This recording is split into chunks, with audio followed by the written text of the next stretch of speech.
Hello, everyone, and thank you for being here. My name is Jeffrey Purdue, and this work was done alongside Dr. Nicholas Caparuso, both of us from Northern Kentucky University. This project started with a simple curiosity. In a world where AI can write full software systems in a matter of minutes, what happens to the process that used to make software reliable? Today, I'll walk you through how we tested that question and what we learned when we asked large language models to act a little bit more like software engineers.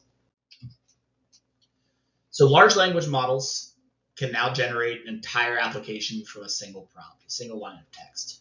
It's very powerful, but it's also risky. If you're a developer, imagine opening someone else's code base. No comments, no documentation, no explanation for any decisions. That's often what AI-generated code looks like. And for non-developers trying the code, it's even murkier. The app may run, but you can't tell how safe, secure, or maintainable it is at all. Requirements exist to fix that gap. They capture what the system should do and why.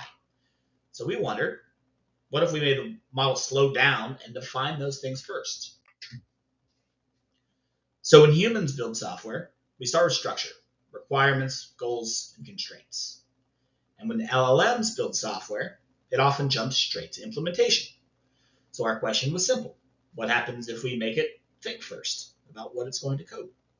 Could a model that's asked to describe what it plans to build, who it's building for, and why, produce software that behaves differently? Maybe something clearer, more maintainable, or more predictable. And that single question guided everything we did. So to test it, we set up a pretty straightforward comparison. We used 7 different large language models that represent a cross-section of what non-developers or developers seeking to build smaller applications would use. Each model completed 2 tasks. Task 1 was just a simple one-shot prompt, short prompt, and let it code from there. And then task 2 was similar, one prompt, but first we had the model write a software requirement specification, or SRS, before it was allowed to code. Then we evaluated both the requirements and the final programs using 2 professional standards, one for software quality and one for requirements quality. In short, 7 models, 2 approaches, 1 question. Does structure make a difference? So we kept the project small, things that non-developers or individual developers might actually try to build with AI. First, we asked each model to suggest 3 ideas of increasing difficulty, and we chose the most common answers. So the to-do list application became our low difficulty project. Clean, simple, easy to test. A chatbot, a basic chatbot, served as our medium difficulty task, adding user interaction and conversation flow.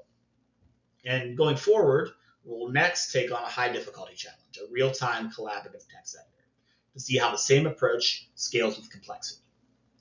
Running every project through both prompting styles gave us a clear side-by-side view of how requirements versus prompting behaves at different levels of difficulty.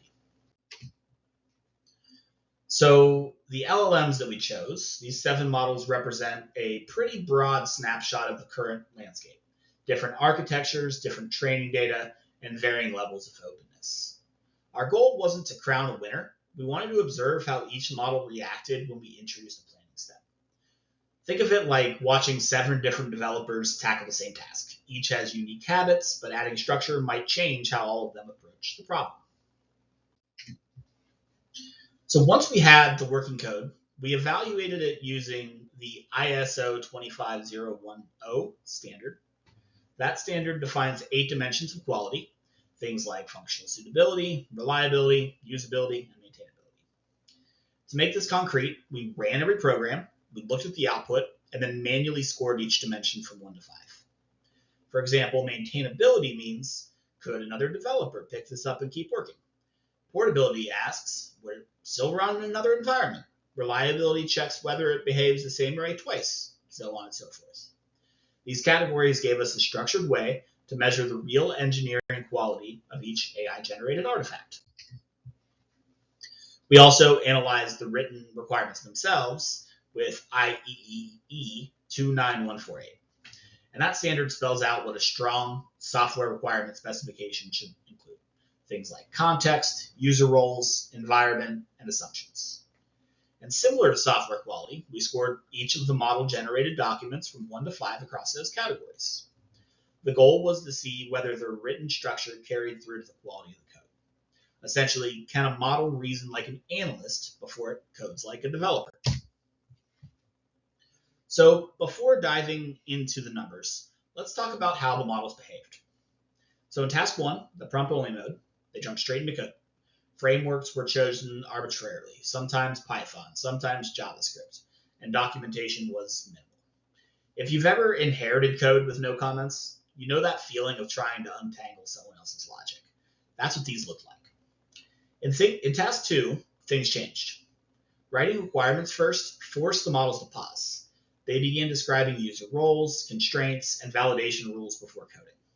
And that one extra step, the act of planning, seemed to make the behavior more deliberate and a little more organized.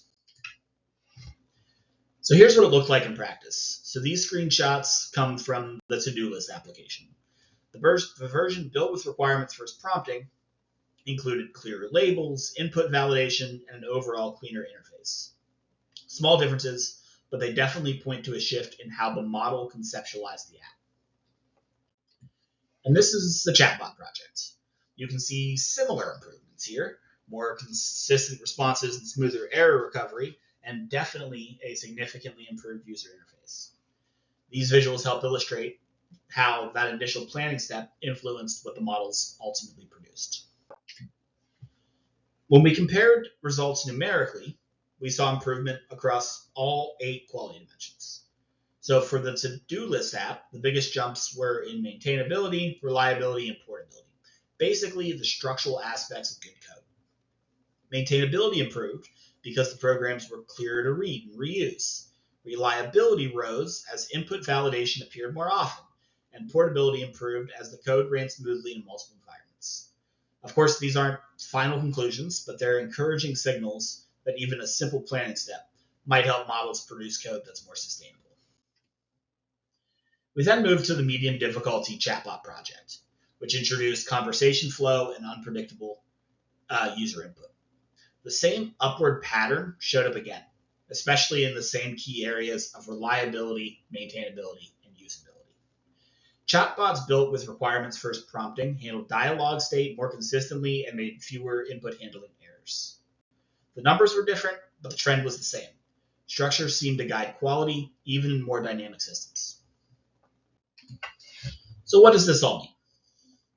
So the models tended to treat their own requirements as blueprints.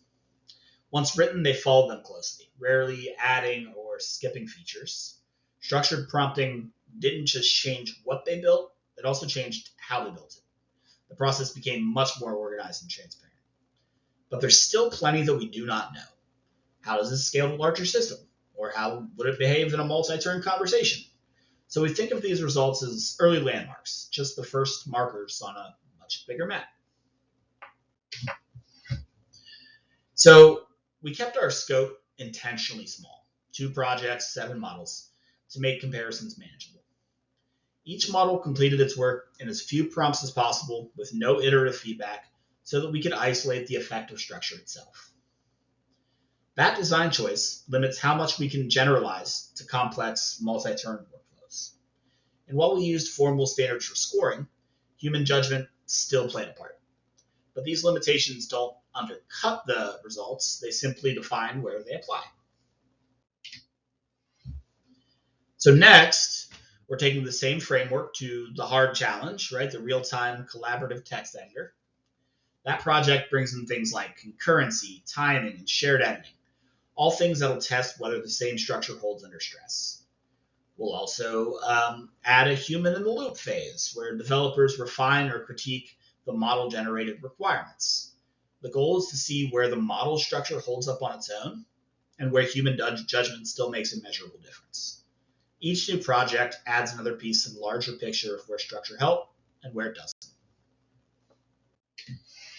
So to wrap up, our study explored whether adding a requirements first step changes the quality of software produced by LLMs.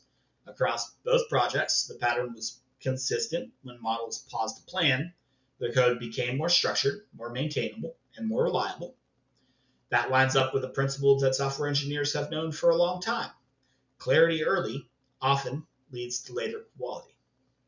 And it's still early work, but the consistency across models suggests that the link between requirements and software quality still matters, maybe even more than before, even when the developer is an AI. Thank you so much.